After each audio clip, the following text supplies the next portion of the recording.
Welcome to It's Your Life, Just Get It Done Now, with hosts Joyce Wheeler and Krista Nelson, who will empower you to live a happy, healthy, natural life.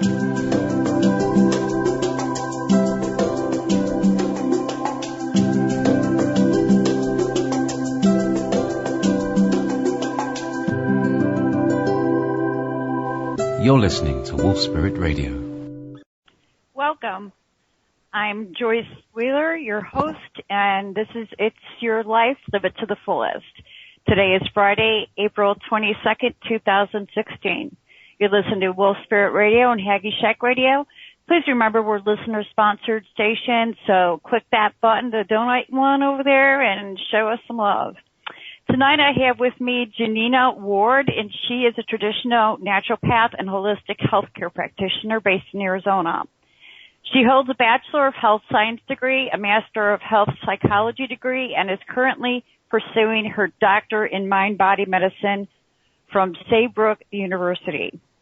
She is also trained in Quantum Touch Energy Medicine and is a lifestyle and an integrative wellness coach. She is a tribal member of the Chickasaw Nation and is licensed by the Pastoral Medical Association. She also makes and sells Frank Fame Time Black Salve for abnormal skin cells. Welcome to the show, Janina. Are you there? Yes, I am. Thank you. Janina, why don't you live in Arizona? Why don't you tell us a little bit about yourself? Have you always lived in Arizona? Did you live someplace else? Are you married? Okay, yeah, I was born and raised in Arizona. My great-great-grandfather founded a cattle ranch back in 1877 on the property that I live on now. I am married. I have 2 teenage boys, God help me. And I live on a ranch out in the middle of nowhere, so I really enjoy being out with nature, and it's attributed to my learning greatly. How old are your boys? 16 and 18. I have a 17-year-old and a 19-year-old. Oh, you know exactly what I go through. Oh, but you gotta love them. They're so much fun. Yes, they are. They're just a blast. Yes, so tell us, what got you all started in the natural health? That, dealing with things from a holistic level. Yeah, for years I had been interested in health. I started bodybuilding when I was 14 years old, so that got me into the health and fitness lifestyle. 14. I did have some health issues of my own, and I just started reading a lot of medical books when I was a teenager, and I had never really got into natural medicine until I was much older. But my husband has a lot of chronic pain issues, and it seems like we don't have any serious disease in our family, but it seems like everything that we have had has just been out of the scope of conventional medicine. And we just weren't getting resolutions and answers there. And so I started checking out natural medicine. I actually had intended to go to school to be a medical doctor, but I had issues with the narrow-mindedness of that whole realm of thinking, just the piecemeal, you look at individual body parts, you look at symptoms, but nobody seems to really dig deeper or look at the whole picture and how everything correlates. And so from there, I decided that wasn't the option for me, and then I was going to do the naturopathic medical doctor, but talking to some students of the college down in Phoenix, SCNM, they said you're looking at least 40 hours of classroom time every week and about another 40 hours of homework. So between that and, trying to be a mother and a wife and all that, I just knew that I couldn't go that route. So I started looking into doing some healing courses on my own it was then the Global College of Natural Medicine. And I signed up with them to do the Holistic Healthcare Practitioner course. And also I started doing all of my pre-med courses because I hadn't really completely written off the idea of medical school. So my bachelor's degree was all pre-med courses, just giving me that good groundwork. And then I also used to be a fitness trainer. And oh, really? I saw so many people where I knew there was an emotional or a mental psychological component. Right. And that's why I decided to do the master's in health psychology, because people aren't obese, or the majority of people are not obese because they don't understand that extra calories in is going to pack the weight on. There's usually an emotional issue that keeps them heavy, right. It keeps them gaining weight back. So I was interested in that component. That's why I did the health psychology degree. And it just progressed from there. So were you able to like integrate the being a personal trainer with the psychology? Yes. What I really got out of that was a lot of the theories on motivation and how people decide to make changes in their life, and just knowing where a person is at in the stages of change. You know, if they're really ready to make the changes that are going to last, or if somebody's pushing them into it. So many people that decide to lose weight or decide to change their health, it's because family members are pushing them. They're wanting them to do it. And until they come to that point where they're doing it for themselves, they really want it, any changes aren't going to be lasting. Right. So what are you doing right now? What I'm doing right now is my doctorate in mind-body medicine. And that's a whole nother realm, because health psychology is dealing with more or less the physical, biological changes in the brain, and, you know, like abnormal psychology, different mood disorders and so on. But the mind, as you study natural medicine and energy medicine, our mind is not in our head. Our mind, it's not physically located in our head. So many attribute the mind to the brain, and that's not the case. We have signals from the energy field that travel much faster and communicate with our bodies far faster than any chemical signals from the brain or any hormones. So just understanding that in itself is tremendous in order for people to make changes. Right. Now, I know that we had our lined up, but considering that we're talking about energy, let's talk about the quantum touch healing. Okay. So where should I start? Probably the best. At the beginning. Yes. Well, I'll explain a little bit how I got. What is it? Okay. There's a man, Richard Gordon, that helped, well, he pretty much developed the technique. He had help from another mentor. Basically, quantum touch is a method of hands-on healing, and you really have to experience it to believe it and how it can work. Is it similar to Reiki, do you know? It is similar. Similar in effect, not really that much similar in practice. So basically what happens with quantum touch, and anybody can do this, everybody has the ability to do this, and this is why I was drawn to this more than Reiki. With Reiki, you have to go through attunement, and with quantum touch, kids are really good at this, and everybody has the ability to do it. And if you think, for example, of times when you were younger, or even now, if you hurt yourself, if you stub your toe, or you fall down and you hit your knee, the first thing that you tend to do is to cup your hands over that area. And you have chakras. Yeah, that's true. Or like rub around it. Exactly. That was another thing. Wow. Yeah. Okay. So you have chakras, energy fields in your hands. And so you're putting out, everybody puts out energy from their hands. Basically, when you learn quantum touch, you're learning how to enhance that energy, bring your vibrations up. So there's a lot of things that contributed to it, and it's kind of hard to explain in a nutshell, but with quantum touch, you learn how to practice specific breathing techniques, and your breath controls your energy flow and your intention and your thought process. Like Qigong. Similar to Qigong. Very much so. Okay. So by my breathing, when I do it, I focus on certain breath patterns that keep my vibrational energy very high. And then I hold the intention of love and healing for that individual. And then I hands in specific parts of their body to run the energy into their bodies. And by doing that, whoever I'm working on, the level that I get their vibration up to during the session, they will maintain that for 3 days, but their energy will also be elevated for 10 to 12 days. Now, what about your energy? Does that drain your energy?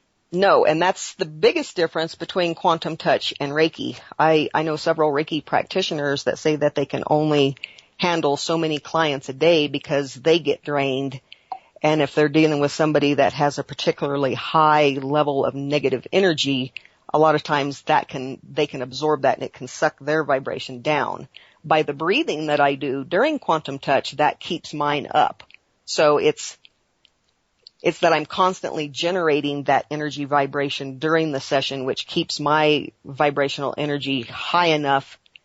Because when you're dealing with entrainment, and that's how this works, by our energy fields connecting, right, their energy comes up to the level of mine. So the lesser of the two frequencies will always rise to the higher if you're able to keep your frequency up. If it's just a vacuum, if you're not doing something constantly to keep your vibration at that higher level, you can be drained. Right. Now, my understanding too is like with the Qigong is you're not actually using your energy. You're bringing the energy in from another source. So if you want to call it the universe, you want to call it God, you know, the creator, exactly, whatever you want to call it, you're bringing in that energy. So is quantum touch healing like the same thing with the breathing technique and utilizing energy from outside of yourself and directing it into that person? Not necessarily and not specifically. I think it depends upon the person, the practitioner's belief system.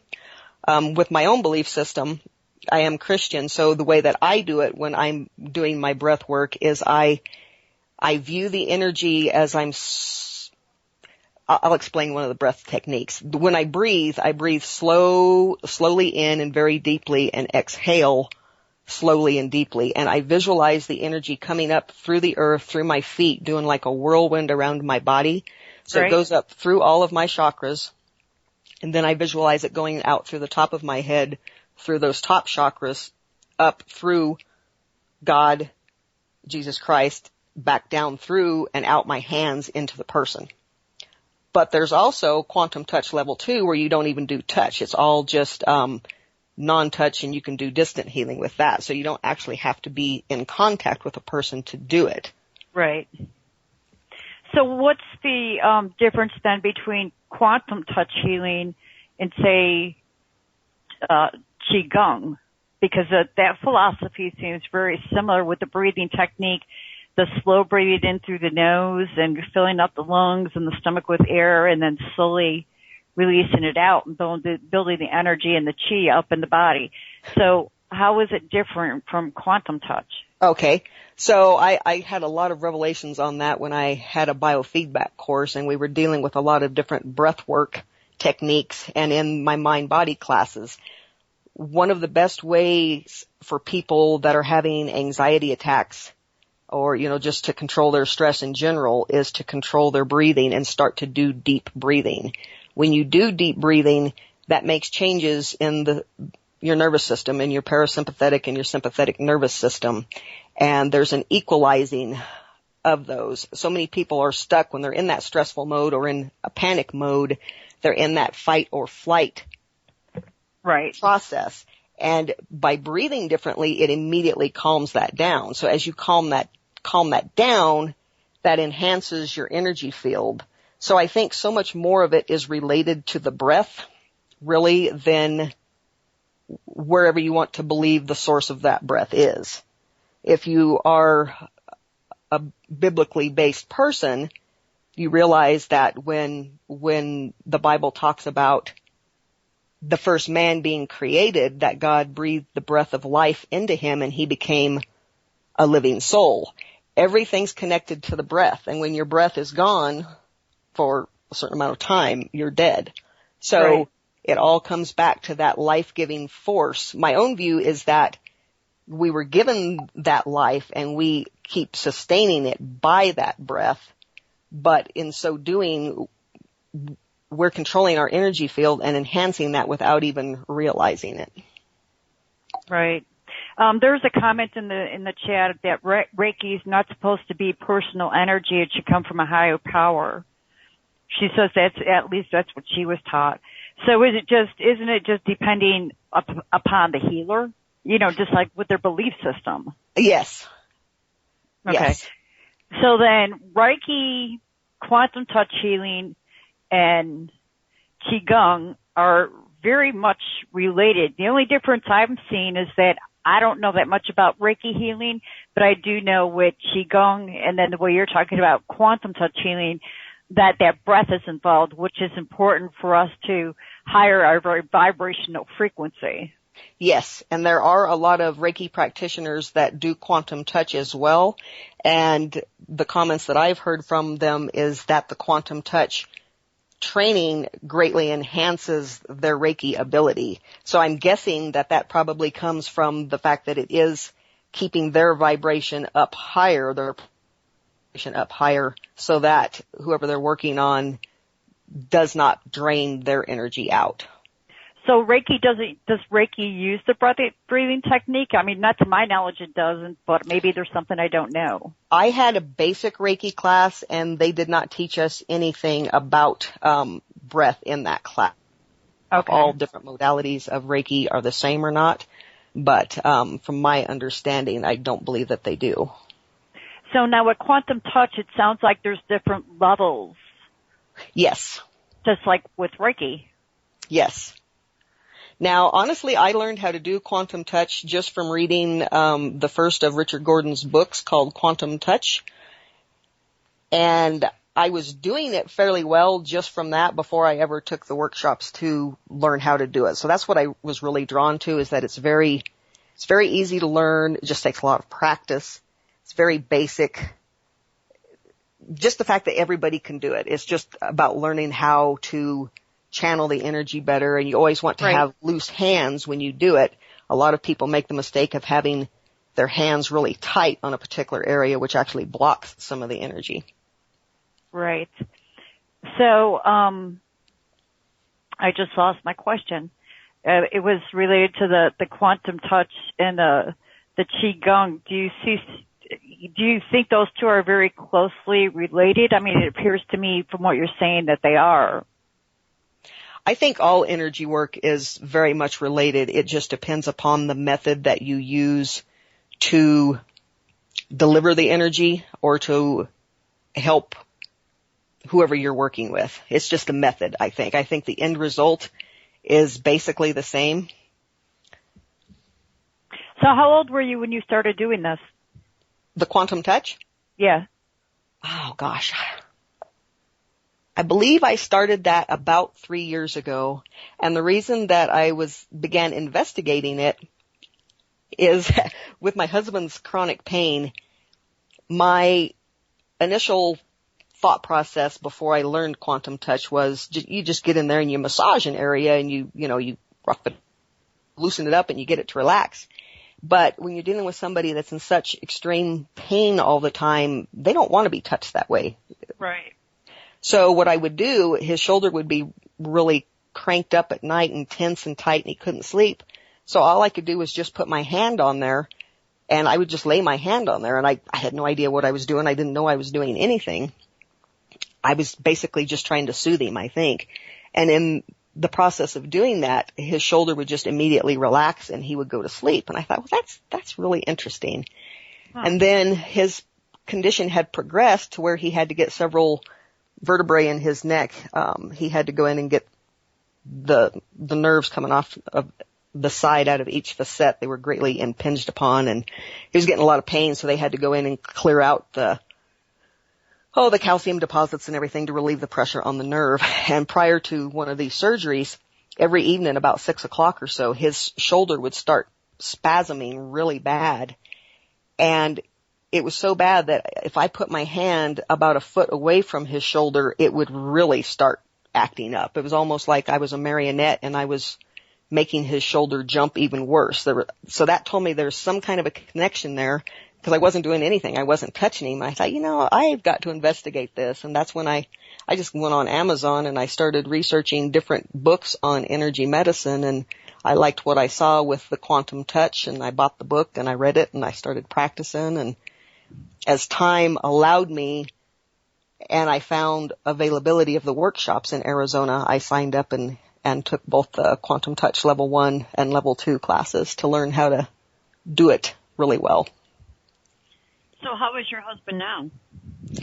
He's doing very good. He still has a lot of underlying physical problems. He was a wildland firefighter for 18 years, and so his body's just beat up. And he was framing. So he's got a lot of physical problems with his back and his neck, but he's greatly reduced. He's more than cut out twice the quantity of pain relievers that he has to use. So his pain's not gone, but it's so much better. And I try to work on him every night as much as I can. Right. No, I know you also use essential oils. Yes. So have you used any essential oils to help him with the pain? Yes. In fact, I have a client that I see regularly now that has real bad pain that he's been dealing with for the past 4 years. He had post-herpetic neuralgia, which comes from after you have the shingles virus. There's a lot of nerve damage. So the backs of his legs and his feet, he had a lot of pain and numbness in those areas. And when I treat him, I do what's called aroma touch. It's a doTERRA method of applying essential oils. I do that along his spine, and then I follow that with quantum touch. And he said of all the stuff that he's tried over the last several years, that's helped him far more than any of the other treatments. Which oil are you using? Can I ask? Oh gosh, the aroma touch there's several different oils and there's blends. There's 2 blends that are for stress. Well, one's not a blend, lavender oil, and then it's the balance blend. And then there's 2 for the immune response. That is On Guard and Melaleuca. And then there's for pain, there's the deep blue blend and the aroma touch blend.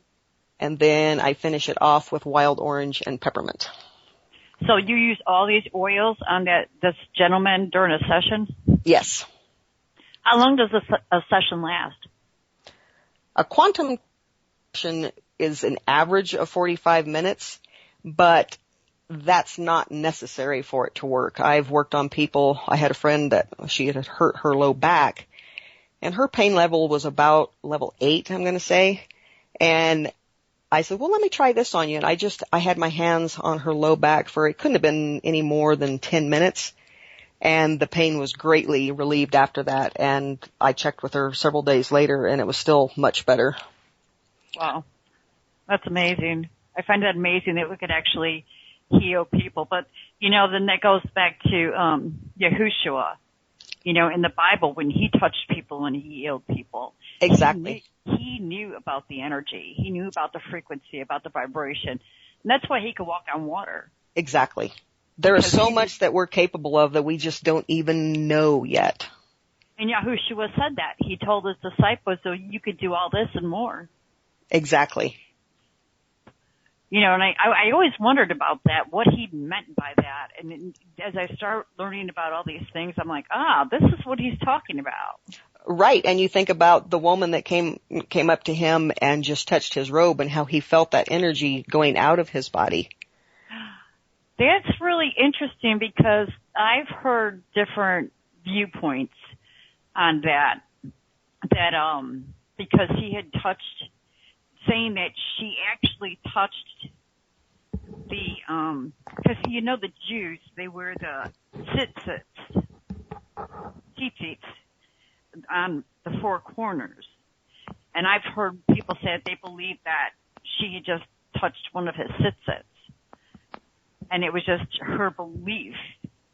But, if he was so in touch with the energy and knew so much, then all she would have to do is touch him. Well, exactly. And you consider, too, with him being absolutely perfect, and none of us are, how much higher his frequency would be, and our energy field can extend very, very far away. She probably didn't even have to touch him. And that's what's interesting too about quantum touch. You don't have to believe in it to work. There's been so many people, chiropractors, for instance, that have gone to these workshops and they'll say there's no way you can adjust bones without, really creating some physical movement in there. With quantum touch, you can align vertebrae, you can align bones. It's amazing. And you're not even applying any pressure whatsoever. So they go in there with the negative attitude that there's absolutely no way that you can do this. And they walk out of there knowing that you can after they learn how to do it and just try. So it has nothing to do with believing in it. So many people say, well, that's just, it's the placebo effect. It's because you think you're going to be healed. And that's not the case. Right. Okay. So let's talk about the Black Salve. I'm really interested in the Black Salve. Okay. So tell us about, now I know there's a tribal connection. It was the Native Americans that first figured out the healing properties of these herbs and came up with the original recipes. How I first heard about it, my husband's aunt and uncle live in Alabama, and they've been on the beach their entire life, so they've just got a tremendous amount of sun damage. And they had told us years ago about this salve that they got from some healer. They called her Marie Laveau or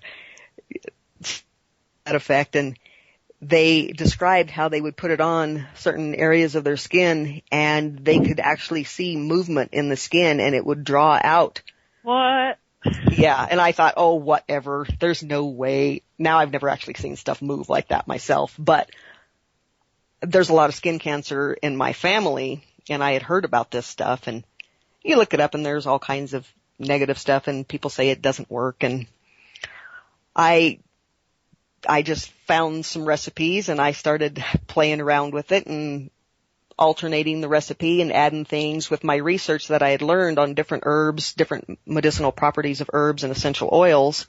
I just altered the recipe according to new knowledge that I find in these articles, well-written scientific articles on different properties, and mix them together and come up with a product that works really well. So what you do with the salve is if there's an area of concern on your body, it works on abnormally replicating skin cells.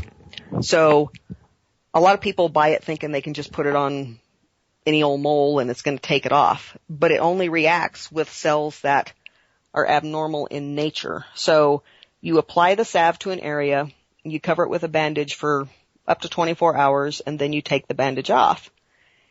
What will happen is if there are abnormal skin cells there, you'll feel a stinging or a burning in the area, and that tells you that it's reacting. If there's not any bad cells there, nothing will happen.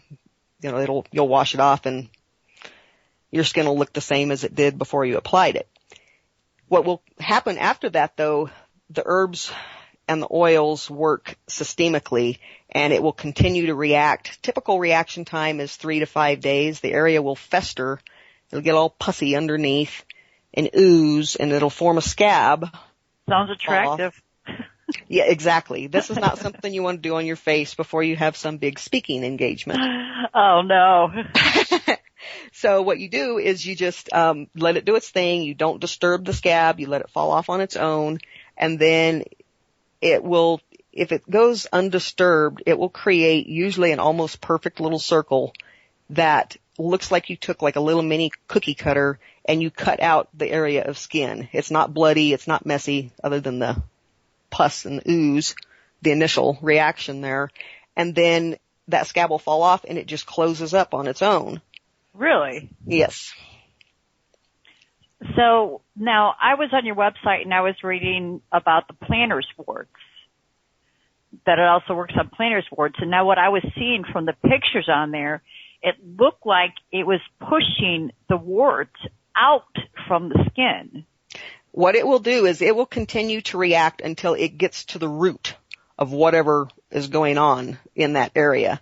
So for some areas, it will continue to react for several days longer than others. It just continues eating away at the bad cells until it gets the last of them, and then it pops out whatever the wart, mole, whatever area it is that you put it on that's got those abnormal cells in it.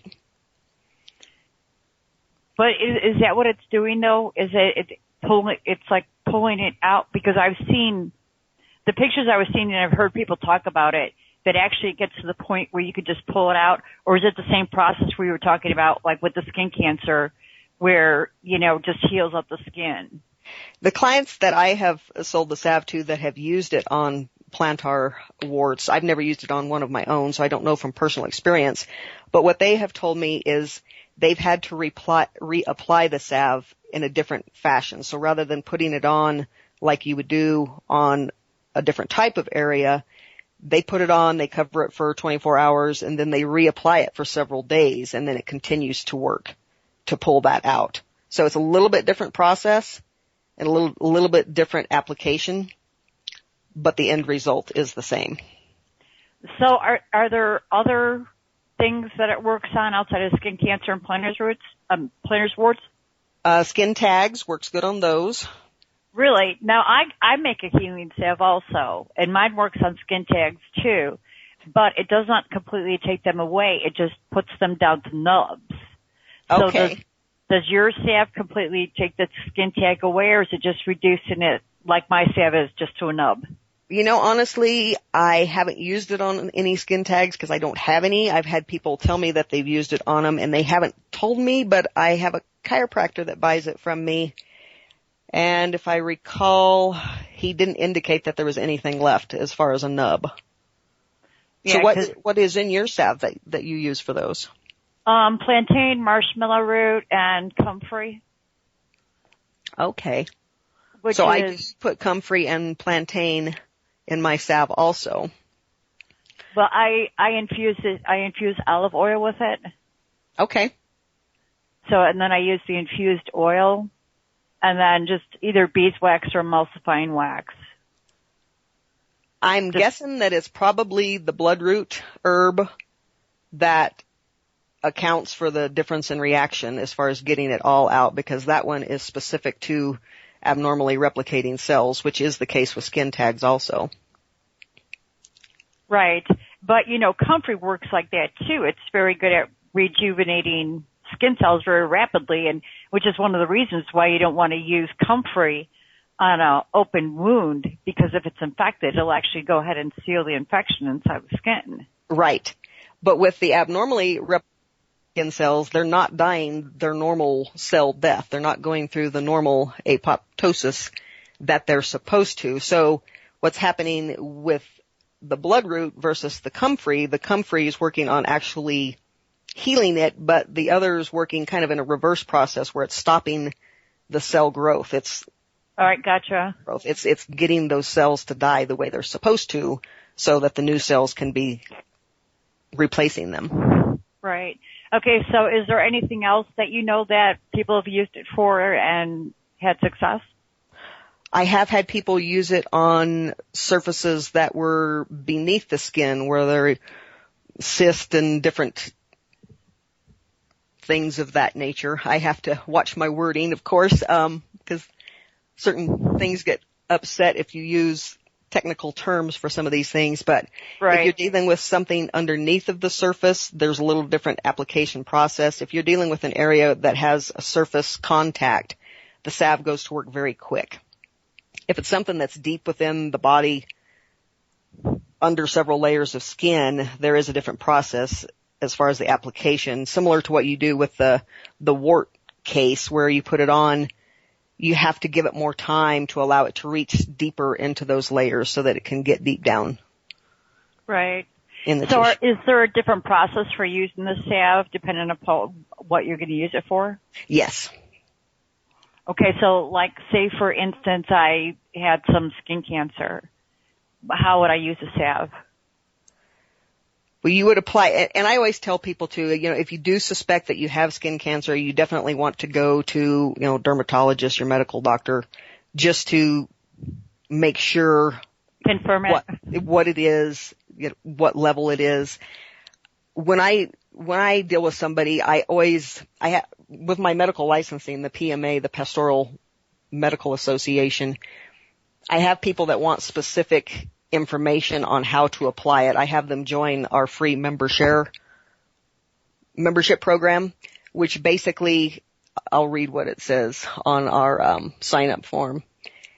The main objective is to express and protect our rights to total freedom of choice regarding medical information and care through joining together in a private member association. As members, we believe that the First Amendment to the Constitution of the United States of America guarantees our members the rights to freedom of speech, religion, petition, assembly, and accordingly the right to gather in this private ecclesiastical membership association for the lawful purpose of advising and helping one another and asserting and preserving our God-given rights under the federal and state constitutions and statutes. So I always tell people, look at your options. It's not that you want, I don't try and get people to go one route or the other. Just know what your options are, see what the conventional doctors say, and then you make that choice. And then I tell them, after they join, then I walk them through the process of how to apply, just so that they know that it's taken it out of the legal jurisdiction that the medical doctors are under. They have to go by a certain standard of care, and they use the term diagnosis and the disease terms and all that. But most people that buy the salve for those types of things, you just put it on once to an area, you apply it, and you see what kind of reaction you get after the 24 hours.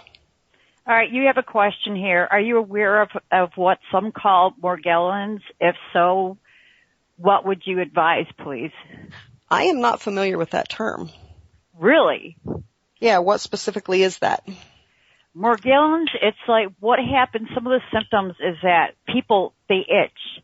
They itch really, really bad, and they'll get like bumps, like there's something under their skin, and they've pulled like fiber type things out of people's bodies.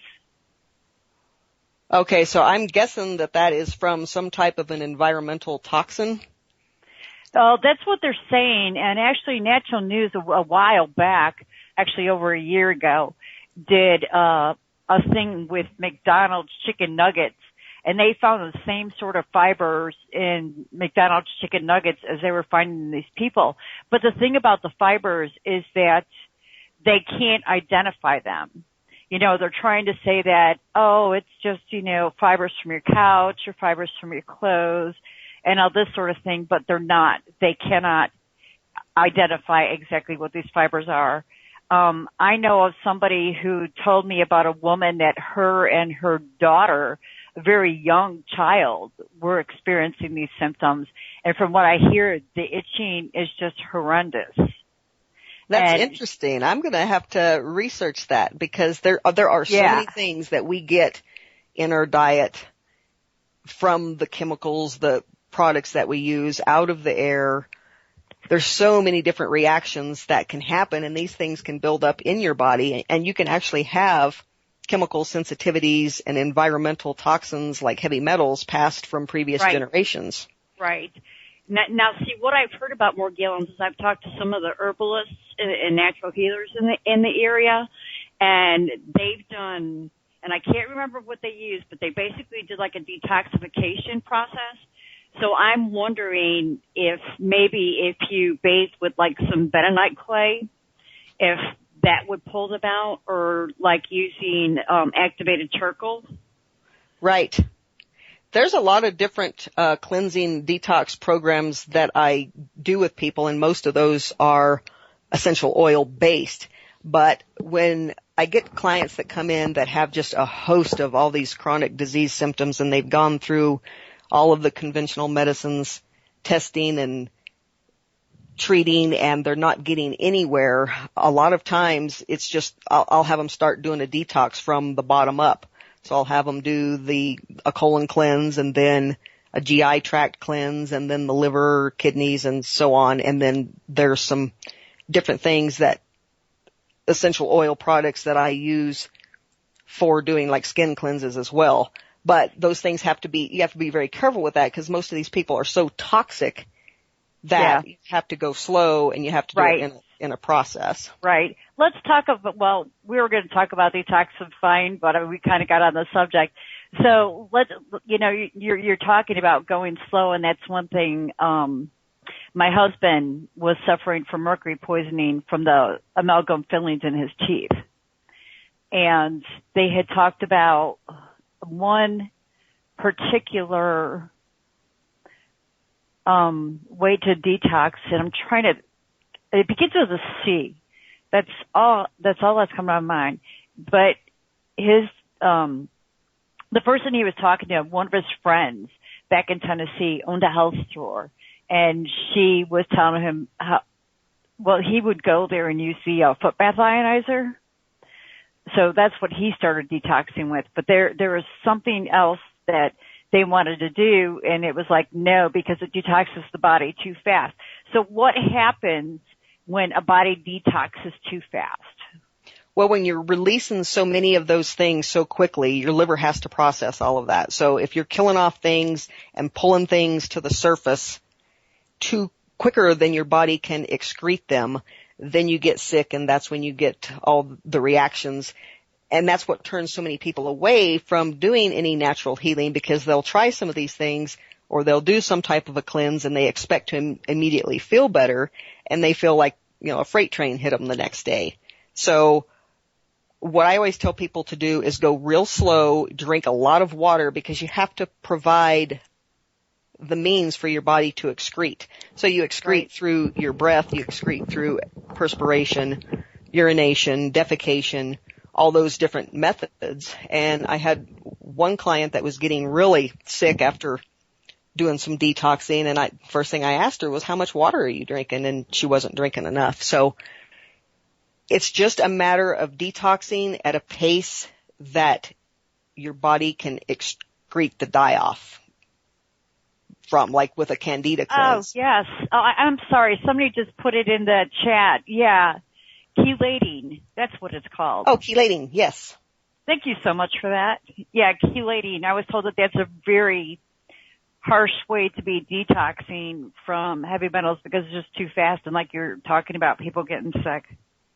Yeah, and it just depends. Stuff like chelation, that does need to be done generally under treatment by a naturopathic medical doctor, where they can watch all those things and see what happens, because your blood is so efficient at keeping itself clean, particularly with heavy metals. It'll push all those into the tissues and organs so that it can maintain the ability to do what it needs to do. So as you do chelation, you're pulling all that back out of the organs, then it gets into the bloodstream and gets carried throughout the excretion process. So if you're releasing too much at once, you're pouring all that right back into the bloodstream.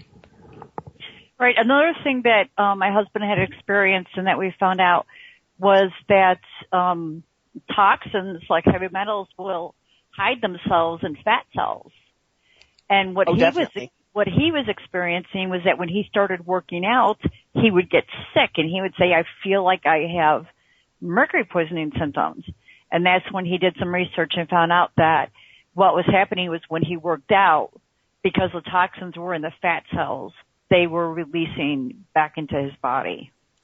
And perspiration is one of the best ways to clean that stuff out, like saunas and so on. So probably the fact that he was doing the sweating as well, working out, was enhancing that. So people that you see with a lot of fat, they are very toxic, because fat holds on to toxins incredibly well. Wow, I never thought about that. Yeah, that makes sense. So what do you advise for people to do in the way of detoxifying? It depends on what problem they're dealing with. I do a lot of coffee enemas, ionic foot baths, candida cleanses. It just depends basically on what their symptoms are and what organ system is being the most involved, which is usually the liver. Right. And then following that with support too. The liver takes on so much, and I recommend that people that have had a lot of medicines or have to take a lot of prescription medicines, or that have had a lot of environmental exposures, do some basic liver support, like with milk thistle and things like that, that actually help the liver to rebuild. Milk thistle doesn't help detox it, but it does help it to rebuild. So following up cleanses with support for whatever organ that you cleansed is important as well. Right. And, milk thistle is good for the liver. And the thing, too, is that what we need to know that we don't know is that the liver is actually very important for our hormones. Definitely. And there's so much that we're not taught about our bodies. It amazes me. But especially like women, like right now, I'm in those menopausal years. So I've been looking at ways to deal with my hormones naturally. And that's when I found out about the liver and how important the liver is for hormones, along with some other things. There is a question in the chat room, and I'm not sure if I'm going to say this right. There is Yay, Y-E-A-Y, N-A. Oh, yay, nay with distilled water? Yeah, they want you to speak on that, please. Okay. Distilled water is good. I wouldn't do it all the time. Distilled water is particularly good when you are trying to do cleanses and you're trying to pull heavy metals out, because you don't have the minerals in the water that are going to conflict with what you're trying to do. So I don't think people should drink distilled water all the time, because all the minerals are removed from it and you do need some of those minerals. But it's very good to help pull out excessive water, and it's good to help when you're trying to do any type of chelation and dealing with doing any heavy metal cleanse. So where does this in particular water come from? Do you make it like the alkaline water? Distilled water, I don't remember off the top of my head how they actually do it, but I believe it's probably with some type of reverse osmosis where they're just taking the minerals out of the water.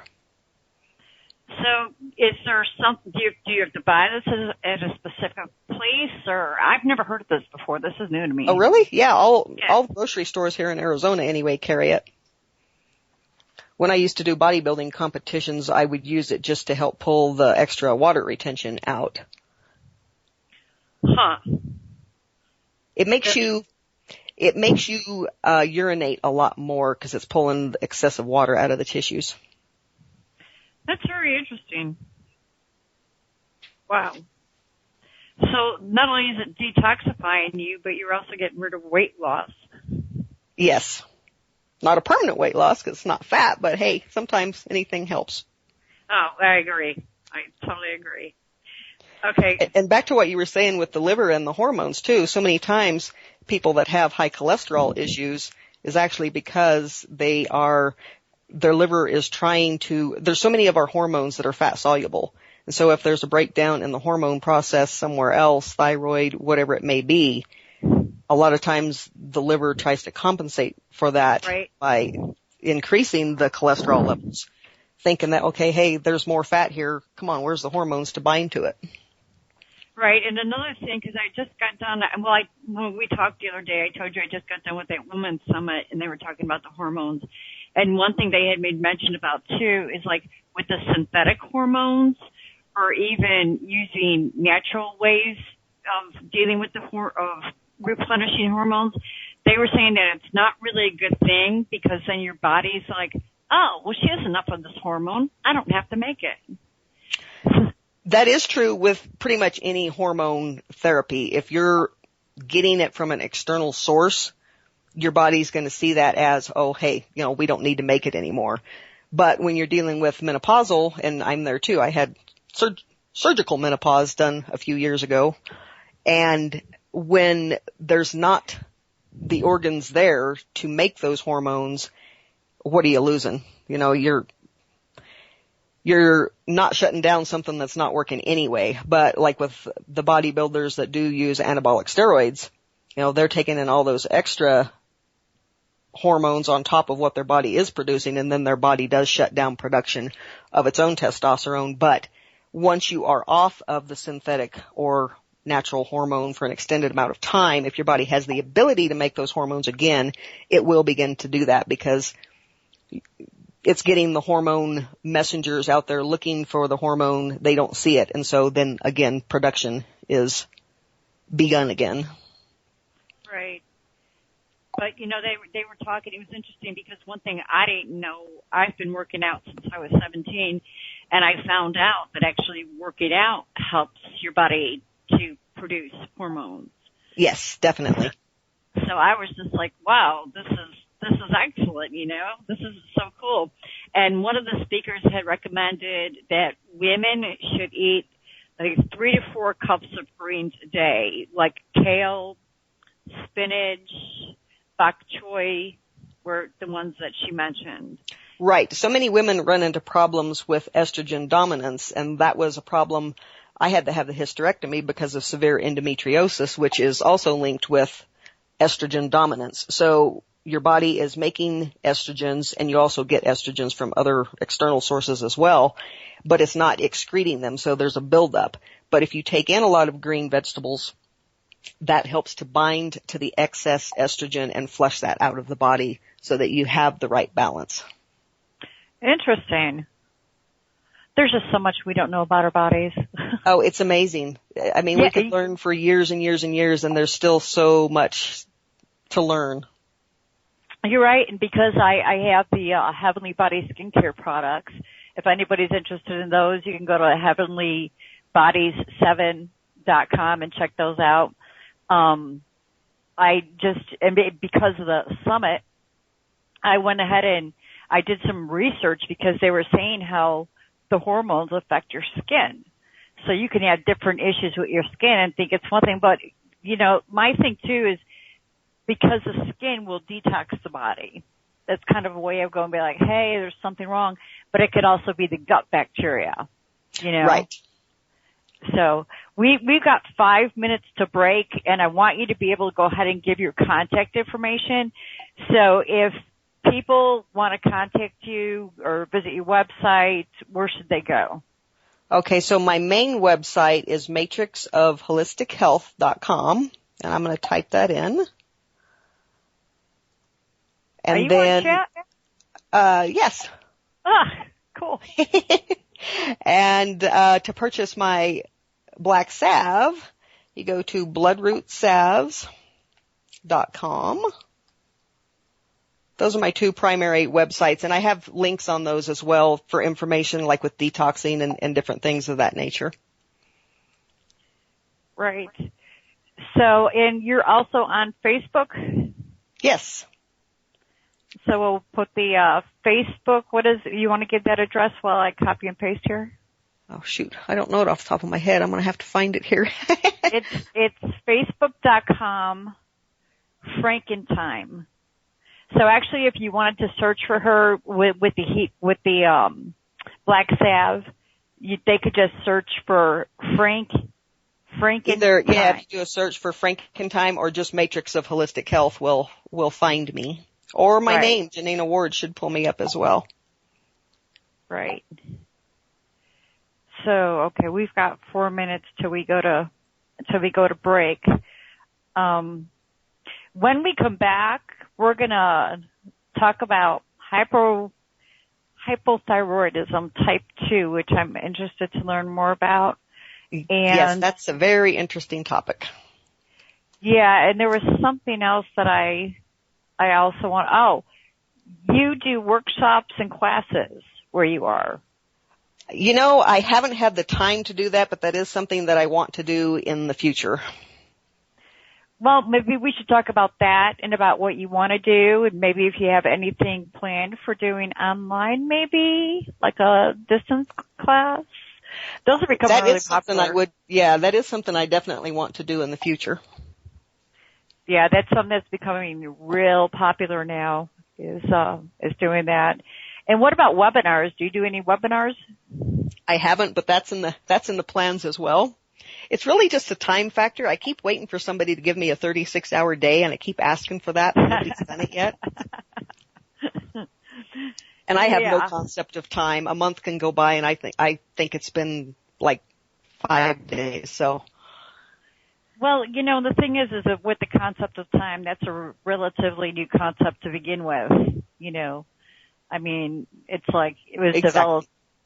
developed by men for their own purposes. You know, personally, I don't like time. I have never liked time. Never. And I never abided by it. It was like, I don't care what time it is. Right. I want to do this right now. Me too. That's why I work for myself. Exactly. So, all right, we've got 2 minutes. I guess we'll just go ahead and take a break, and then when we come back, we'll talk more to Gianna about what she's doing and the hypothyroidism type 2. You're listening to It's Your Life, Live It to the Fullest. I'm your host, Joyce Wheeler. It is Friday, April 22nd, 2016. Be sure to visit itsyourlifemag.com. We've got some changes coming there.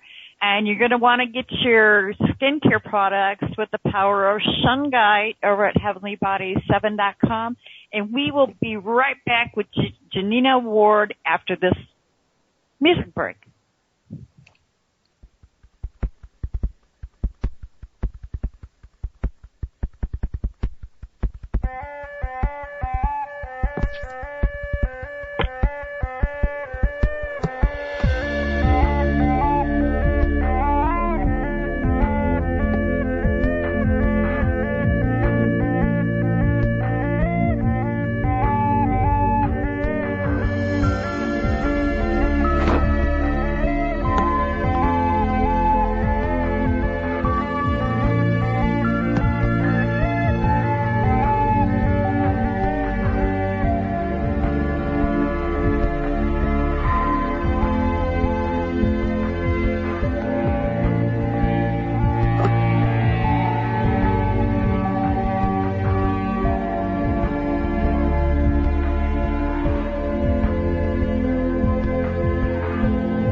welcome.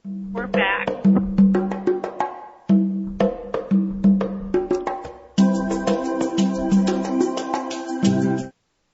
Okay, I'm sorry about that. That's okay. Okay, welcome. We're back. You're listening to It's Your Life, Live It to the Fullest. I'm your host, Joyce Wheeler. Today is April 22nd, 2016. It's a Friday, and you're listening to Will Spirit Radio and Haggy Shack Radio. Remember, we're listener-sponsored, so please click that donate button and show some love. And if you want to be updated on my guests, you can go to It's Your Life Mag and click on the update buttons, and I send out a newsletter every week for who's going to be on the show. And also, it's also on my blog, and you can go to the podcast page.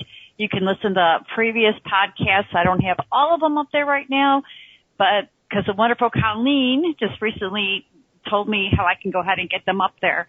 So anyhow, we are back with Janina Ward, and she is a holistic healer. She does quantum touch healing. She uses oils. She's into the holistic approach. So welcome back, Janina. Thank you.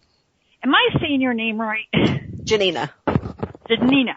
Yes. Okay. I've been working on that all day. I kept saying it all day. 90% of people get it wrong the first time and then the next 20 times, so don't worry about it. Okay. Well, it's a really pretty name. Thank you. Out of curiosity, is that Italian? It's Russian. Really? Yes. Nice. I'm not, but my name is.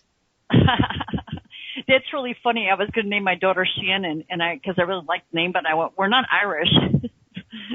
So I was just like, no. Well, so we, right. So we settled on Bernie instead. But then it turned out that I named my son Brandon, and it turns out that there's an airport in Ireland called Brandon. Well, there you go. So, oh well, what are you going to do? Okay, so let's talk about hypothyroidism type 2. And, I want to hear a little bit about this because I didn't know there was a type 1, type 2. Most people don't. Most conventional doctors are unaware of it, and most naturopathic doctors are unaware of it. So it's very prevalent, and the word needs to be spread about it so people can research it and find somebody that can treat them if they have it.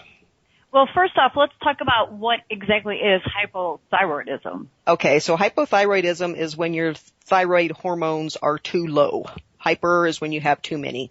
So with hypothyroidism type 1, this shows up on the blood tests that they draw. So many people that go to their doctors and they complain of your typical hypothyroid type symptoms where you can't lose weight, you're tired, you're wiped out, and a host of other symptoms. What the doctors will do is they'll pull a lab test to check your blood to see how much thyroid hormone you have in it. Well, that's all good and great if you have the hypothyroidism type 1, and then they'll prescribe you hormones for that. But with hypothyroidism type 2, it does not show up on the blood test. Your labs look perfectly normal. So you can go in there with every single hypothyroidism symptom in the book, and if your lab work comes back normal, guess what? You don't have hypothyroidism. It's all in your head. Go on your merry way. So with hypothyroidism type 2, it's a conversion issue. There's two types of thyroid hormone that your thyroid puts out. There's T4 and there's T3. Your body has to convert the T4 to T3 for it to be usable. So if you're not converting it, you still feel like crud, even though the hormones are there. So what's the importance of these hormones? The thyroid is probably your most important gland in your body. Thyroid hormones affect every single cell in your body. It helps to release energy from your food. It helps to stimulate cellular metabolism, maintain body temperature, normal growth's dependent upon it, immune functions dependent upon it, cleaning of cellular debris, the increased activation of enzymes. Everything just about is dependent upon your thyroid. So many people, and even with the normal lab results for the hypothyroidism type 1, their range of normal is so incredibly broad. When they first set these ranges, they did it based on a study of 26 people back in I can't remember, 1970 or something like that. So that's what they were considering normal, was based upon the lab work of the hormones of this small group of people. Right. So in my own case, I remember many times when I intuitively knew that my thyroid was not functioning properly. I went to my doctor. I said, it's not working. I know it's not working. They did the lab results and, hey, you're fine. Go away. So I was very interested. How did you know? What were your symptoms? I mean, what was just telling you? Being incredibly tired, inability to lose extra, 5 pounds, sleeping 12 hours a day and still being tired, waking up tired after a good night's sleep. Those are just some of the most basic ones. I'm going to put up a link here real quick. Could those issues be, because I know a lot of times, like when my husband had the mercury poisoning, there were so many symptoms and he was diagnosed with reoccurring mono and chronic fatigue syndrome. Right. That was the diagnosis he was given. So I'm just wondering, with the symptoms, that there's something wrong with the thyroid. Could it be can affect everything. Else? And heavy metal toxicity can affect the thyroid. Candida can affect the thyroid. There's so many things that can affect the thyroid. So even if you do have all the symptoms of being hypothyroid, you can potentially get those reversed if you address some of those other things. If it's being triggered by heavy metal toxicity, etc., if you get all that cleaned out, your thyroid could start functioning again. But this is where the importance of iodine comes in. You've got receptors for iodine and for thyroid hormone throughout every cell of your body. But the molecules are so similar to the molecules so you have fluorine, fluoride, chlorine, chloride, bromine, bromide. All of those are so close to the same molecular weight and size that they will bind to those thyroid receptors. So even if you have that thyroid hormone circulating through your body, if those receptors are plugged up with these halides, then it's not getting to where it needs to be. So one of the things that I do with people that symptoms is I have them go on an iodine support, because when you take enough iodine, it flushes all the halides out of those cells, so that if you do have adequate thyroid hormone circulating, your body can then pick it up and use it. So is there a specific iodine product? I mean, like we take a liquid is what we take.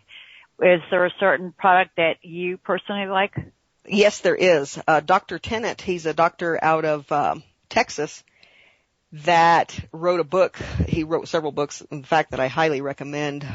Healing is Voltage is one of them. And he has a product that I use. He has it in liquid form and in pill form as well. I'm going to put a link up here. And I have used this myself, and it works really well. I like the pills, the capsules, better than the liquid, just because there's some other ingredients that he puts in there. Your thyroid needs selenium, it needs zinc, it needs tyrosine, it needs all these things in order to produce thyroid hormone. And these are in the pill form. They're not in the liquid form. So, but if you do choose to do a different product, Lugel's iodine is good, but you want to find one that has both iodine and iodide in it. Iodine and iodide? Yes. Because your body does need both of those. Now, I'll tell you how I learned about this. I went to a training of Dr. Tennant's in Phoenix for a little energy medicine device that I have. And during this workshop, there was a doctor there named Dr. Mark Starr. He's a pain specialist in Phoenix. And I looked up his book afterwards. I found it on Amazon also. It's called Hypothyroidism Type 2. I read through this book in one night. I'm like, oh my God, I know so many people, myself and several members of my family included, that have this. And we've been told this whole time, our thyroid's working perfectly well. There is the root of so many diseases and symptoms can be related to hypothyroid. The first link that I put up, the hypothyroidism syndrome. Are you on the chat? Because I don't see you and I don't see a link. Okay. Let's see. Where did I? What is your username? Okay, I didn't actually do that under the chat. I did it under The Skype chat. I see it now. I'm going to put it over there. I was putting it on the Skype chat. Oh, okay. Let me fix that. What's your username on the chat in Wolf Spirit? I don't even think I put one on there. Is it going to let me post without doing that or not? Well, actually, you have to sign up. Okay. And that's just to keep, Sure. the weirdos away from the people that they think, of course they think we're weirdos, but, Right. but it's just to keep the other weirdos away. Sure, I understand. All right. Colleen just put up, Colleen, did you get that from the, Skype chat? I'm figuring she did. Yep. Okay. Thank you. Uh-huh. Colleen's awesome. She's the most wonderful producer. Sounds like it. That's great. So anyway, I was reading this book of Dr. Mark Starr's, in particular dealing with chronic pain. And I was so blown away how he said so many of his clients that come to him for chronic pain, he found out actually have this hypothyroidism.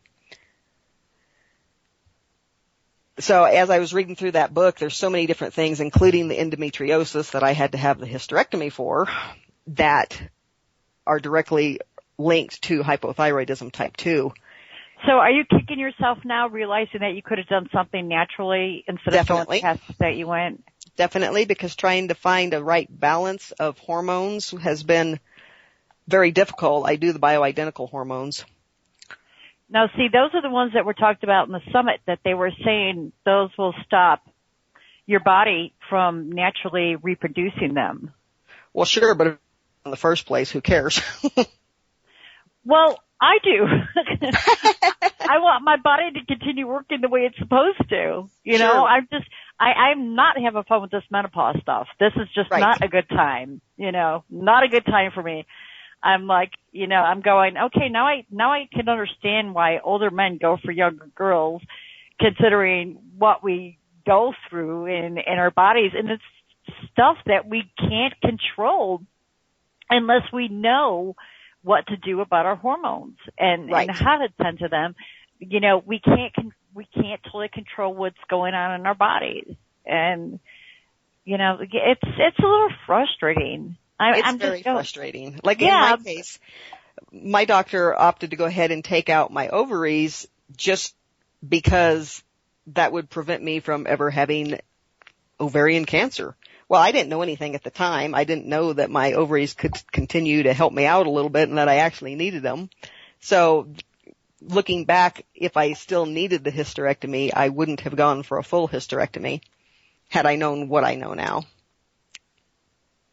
I think that all of our organs are important. Like they'll take out the gallbladder and be like, oh, you don't need that. We'll just get rid of it. No problem. Sure. You don't need your thyroid. We'll just get rid of it. And I'm thinking to myself, if the creator put them there, then they're supposed to be there for a reason. That's exactly right. That's what makes sense to me. So let's talk a little bit more about the hypothyroidism type 2 and maybe some of the symptoms of it and what it could be diagnosed as, because you said you knew there were problems with your thyroid and they were going, oh, no, you're perfectly fine. So what are some symptoms that people might deal with but yet be misdiagnosed, the list is actually huge, and the link that I did put in the chat there is hypothyroid mom 300 thyroidism symptoms. These are also listed in Mark Starr's book. So chronic pain, chronic infections, inability to lose weight, waking up after a full night of sleep, being exhausted. Oh gosh. Let me see what else. Migraines, even lupus, a lot of cancers, fibromyalgia, high cholesterol is a real big link, which after my hysterectomy, I had really high cholesterol. I've always had pretty high cholesterol, even when I was doing competitive bodybuilding, and I never understood why. But like we were talking about before, your body's making more cholesterol because it's trying to find these fat-soluble hormones that it's not finding. So a lot of times, high cholesterol can be indicative of that.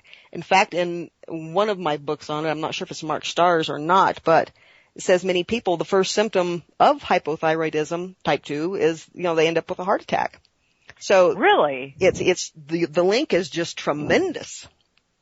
And what about stroke, or is it specifically heart attack? Specifically heart attacks, I don't recall specifically if stroke is on there. There's so many different things. I've got one client that actually has put up the testimonial on my website. She, for the last 5 years, has had so many issues with chronic pain and just strange symptoms, and she couldn't figure out what was she's gone to every specialist. She's gone to many different clinics, and they've tested her for everything, multiple sclerosis, you name it. And I was talking to her, and I just recently read Mark Starr's book, and I thought, I wonder if it's your thyroid. And I have this energy device. It's called the BioWell camera. It's a gas discharge visualization device. And it'll show the energy field around and the energy level of each organ system in your body, each energy meridian. It's not really a diagnostic tool. It just kind of shows you the energy level. And I did a scan on herself and myself as well. And the thyroid energy was really low. And then some of the ridges on your nails can be indicative of hypothyroidism. So it's just a tremendous list of things. And one of the biggest ones is a cooler than normal body temperature. So, and cold hands and cold feet all the time. I always had cold hands and cold feet in the wintertime, not in the summertime. Yeah. So what happens? So it's my thyroid? It could be. So what happens when you are hypothyroid? The thyroid regulates your body temperature, and this is where a lot of people get that extra weight in the middle, and a lot of us just think it's because of our hormones, the menopausal symptoms. That's me. Why? Yep. Well, if you are hypothyroid, your body is holding extra weight, be it water or fat, in your middle section because that's your core. It's trying to keep your body warmer. Right. And so you know that's what also a symptom. you know what the weird thing is I was telling my husband, I would talk to my daughter yesterday, it's like I'm not gaining weight. My weight hasn't gone up. My weight's changed. fine. Yeah. It's just like loss of muscle and this grotesque stuff that's on me that I've never dealt with before, especially considering I've worked out, since I was 17. Sure. And that was a big realization for me after my hysterectomy. I used to gain fat equally everywhere, and then all of a sudden it was from my middle down past my butt cheeks, and I was like, hey, this is cool. Well, and I always had a problem like in the core, but it was mainly my lower abs. It had always been my lower abs. I always told people I'm like, I feel like a pineapple on stilts with toothpicks for arms. Right? Because, that's always how I felt. And I have no butt. It was like no butt. It's like no butt. It was like everything was just like in the front. But, now it's just like I'm getting like extra meat on my legs, which I never got before, in my butt, which I'm sure my husband probably likes because I never had one. Right. But in places I don't want it, like in the midsection and whatnot. So are you telling me all these things I'm experiencing are probably most likely my thyroid? It could very well be, because there's so many things that the thyroid requires. It needs iodine, it needs zinc, iron, selenium, and even progesterone. So if you're already... I'm doing the iodine. I'm doing zinc. What were the other ones you mentioned? Selenium. No, I'm not doing that. Progesterone. No, the progesterone, that's a hormone. Yes. And so if you're in the menopausal time, then your body's not producing as much progesterone. So like hot flashes, different things, waking up in the middle of the night, a lot of times those are linked to progesterone. So all these hormones interact with one another, and they all need one another. And so even the people that are on your typical, if their doctor finally agrees, okay, hey, you are hypothyroid, they'll give them the synthetic thyroid hormone, Synthroid or levothyroxine. Well, that's only T4.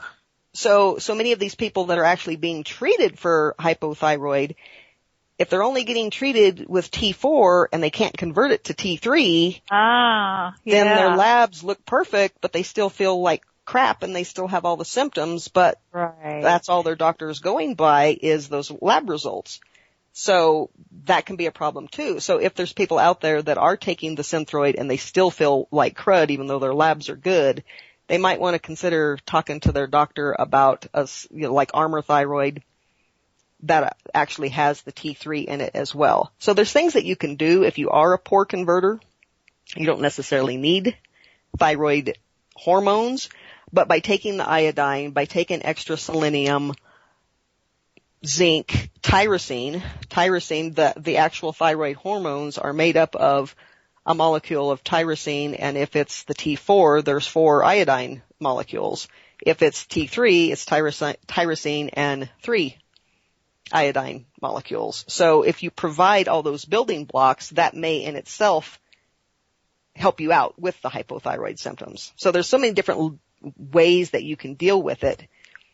Sometimes just doing the iodine detox cleans all those receptors out of those halogens to where the thyroid hormone that you do have circulating is now accessible and available for your body to use. Iodine detox? Yes. So iodine, within hours of taking iodine, your body starts flushing out the fluoride, fluorine, chloride, chlorine, bromine, and bromides. And mercury also. Iodine also helps detox mercury.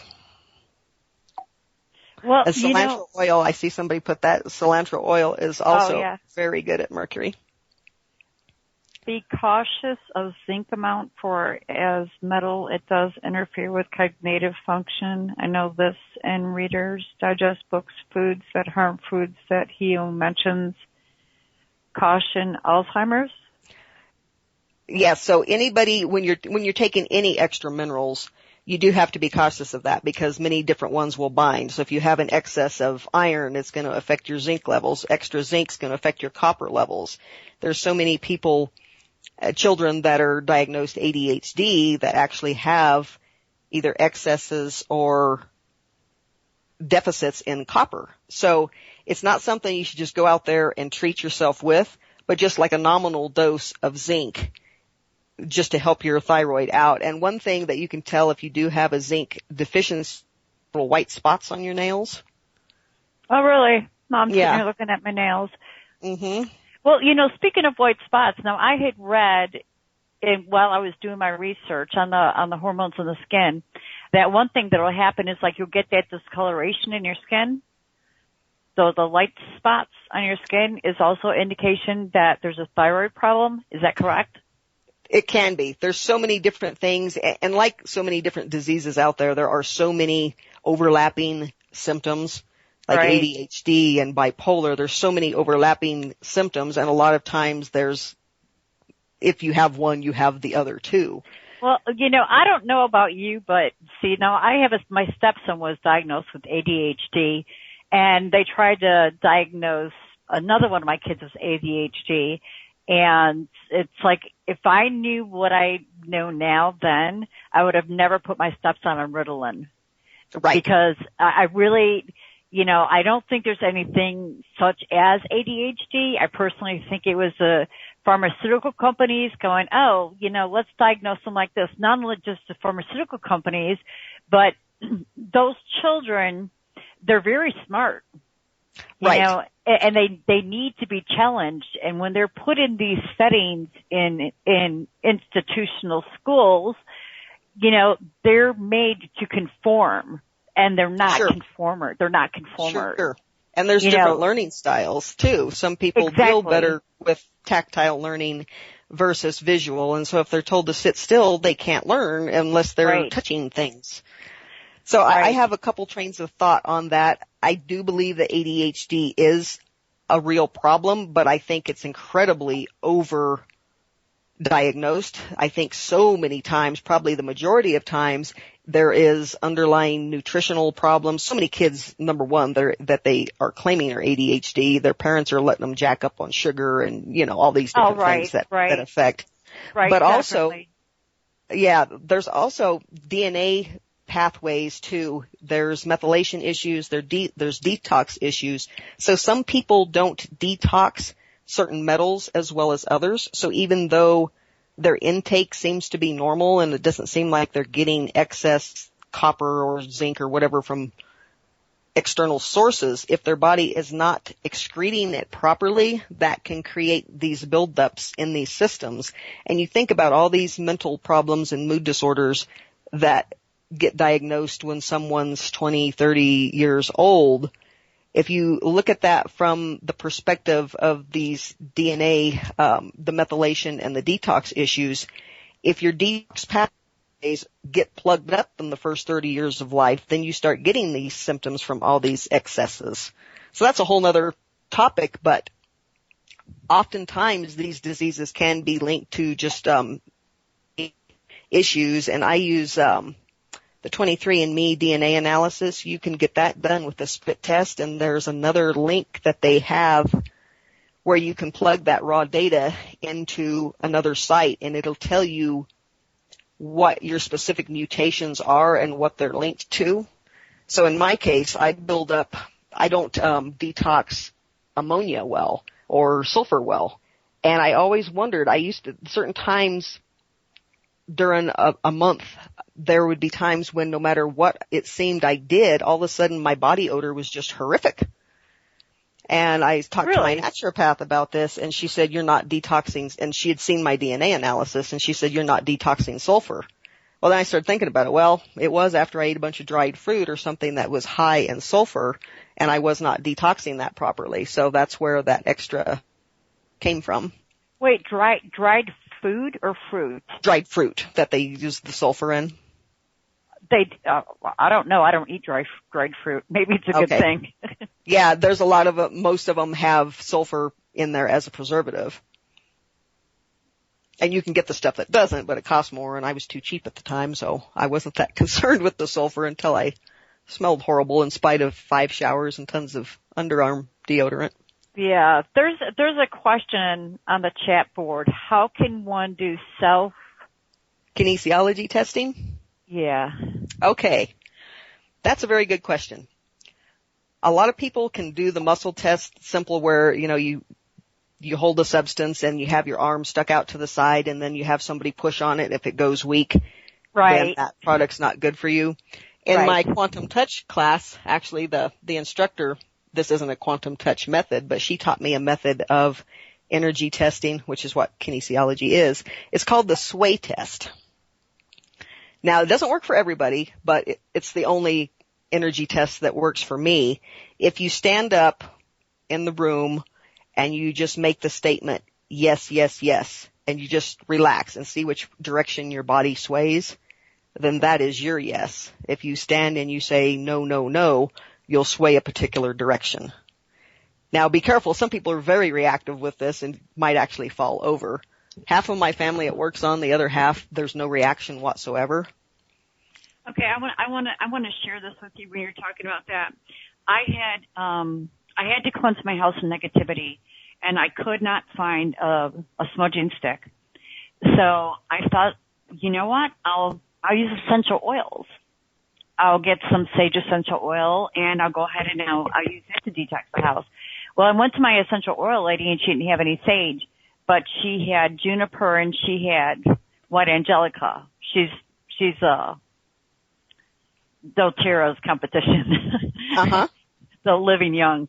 So, but she told me, she said, this is what you do. She gave me the bottle. She said, take them home. She said, you want to stand in a room where it's quiet, you don't have any distractions, and I put my right hand over my heart chakra, and which, if you don't know, that's basically in the middle of your chest, kind of above the breastplate. And then I held one of the bottles in my left hand, and I said out loud with my eyes closed, I said, will juniper help me detox my home of negativity? And my body started to go backwards. Well, she told me that if your body goes backwards, it's a yes. But if your body goes forward, it's a no. So then I did the other one, and I got a yes for that one too. Anyway, my purpose for talking about that was, is that what you're talking about? That is what I'm talking about, but I have to add a clause in there because the gal that taught me that said the same thing. She said, Forward is always yes. Well, it is not for everybody. I'm backwards. So what I tell people to do, and I do this before I do any energy test because it will change based on your height. For some people, your yes and your no direction can change based on other energy emittances in the room, like TVs, anything that puts off EMFs. It can also change on your hydration level. So before I do any testing, I will make the statement yes, yes, and see which direction I sway, because sometimes it's forward, most of the times it's backwards. So if you're under the impression that it's always going to be one direction, and the gal that taught me this, she says, no, you've got reverse polarity. And so she did something to change my polarity back, but it didn't hold. So some people it's backwards, some people it's forwards. So I always test, and I don't assume that my direction's always going to be the same.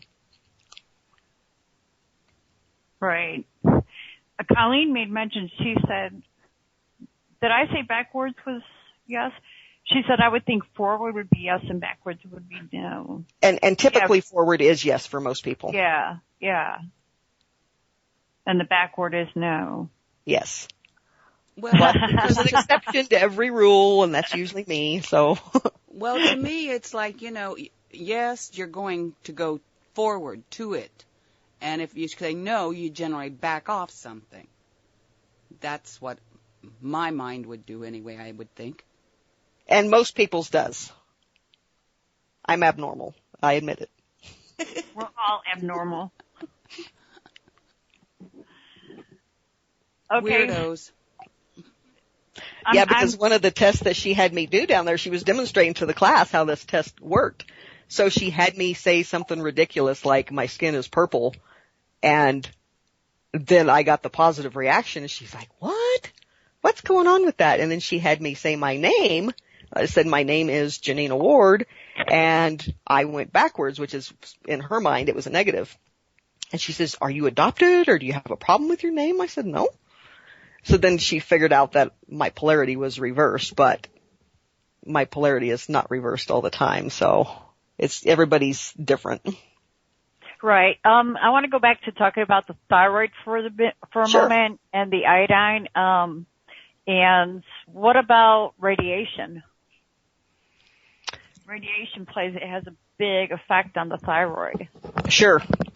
In fact, when there is some type of a radiation leak that we hear about, I tell people, take apple pectin, take iodine, because if you're taking iodine, it tends to go to the thyroid first. So if you plug all those receptors with iodine before the radiation exposure happens, that can help too. Kind of like filling the sponge up with something else first. Right.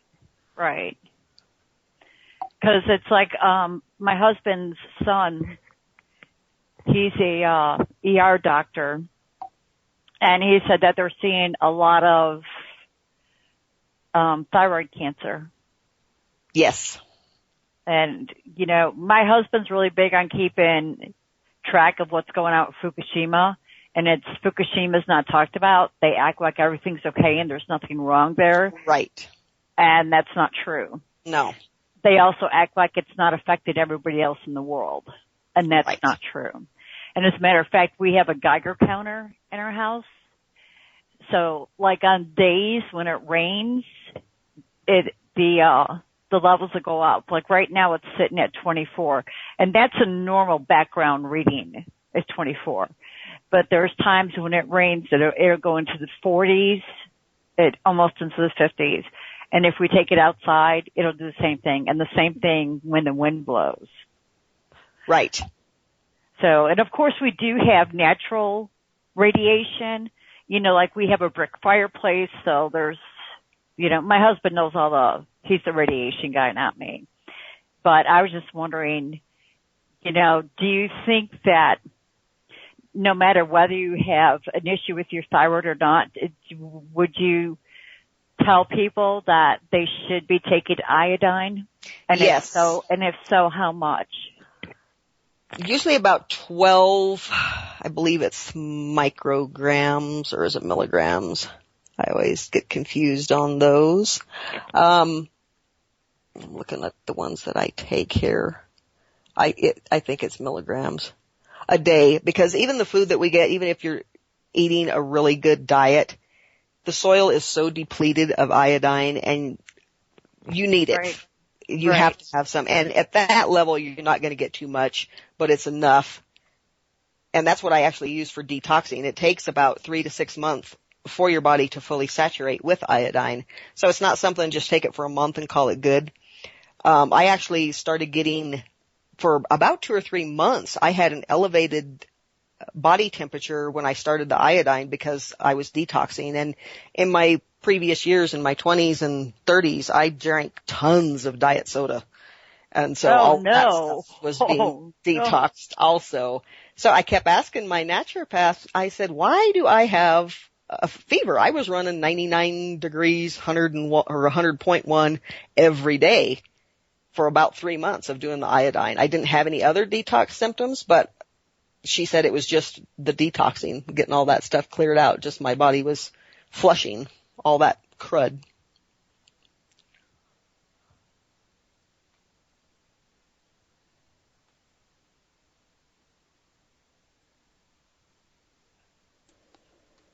Did we lose Janina? Yep, I'm back. I thought you guys went quiet there for a minute. Here I am. Okay. Sorry about that. That's all right. So I'm not sure if you heard my answer. What was the last thing you heard me say? Now I'm not sure. Where's Joyce? Joyce, you here? Well, it shows she's here, but I'm not hearing her. Perhaps, Janina, if you want to answer or reiterate kind of what you just said, that way we make sure we got it all. Okay, yeah, I'm not sure what was the last that you had heard. I was rambling on about my detox temperature from the iodine. Honestly, I'm not sure.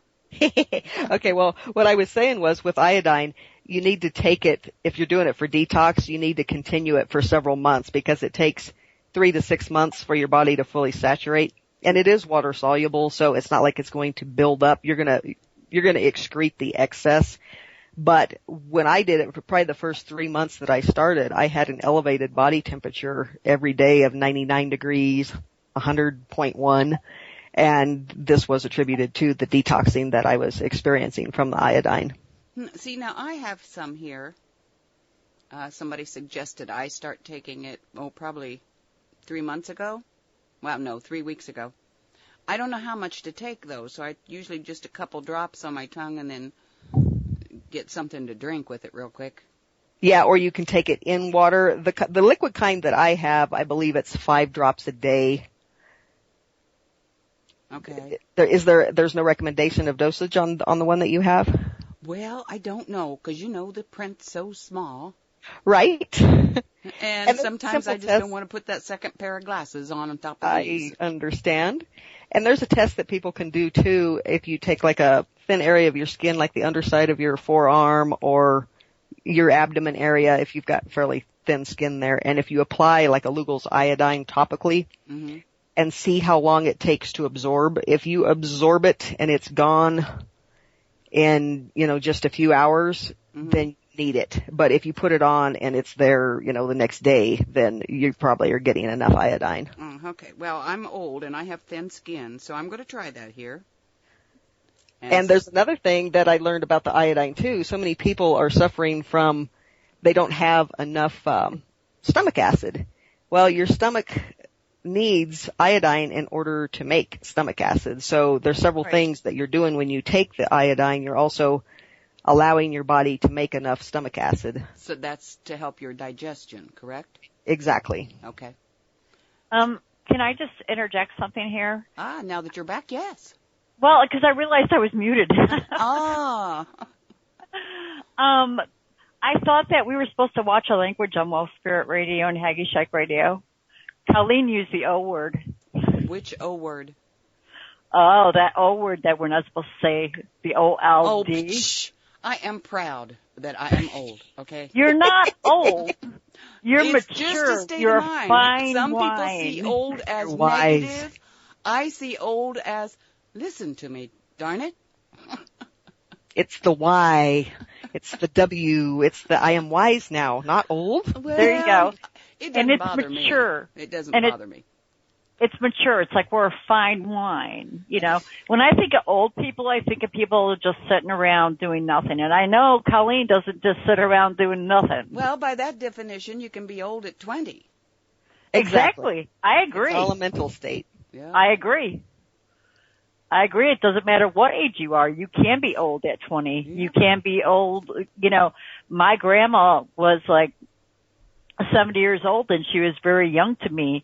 And I had met other people who, as far as their age went, were younger. They were old to me. I was like, "What are you doing? Mm-hmm. You're sitting around doing nothing." Well, I had great aunts who in their 80s were out barefoot in their garden hoeing potatoes. There you go. So- That's young. And this oil has almost absorbed into my skin that quickly. Well, you need some, my dear. I would think so. Okay, I'll take some more after bed. See, I thought it was the opposite. Somebody told me it was the other way around.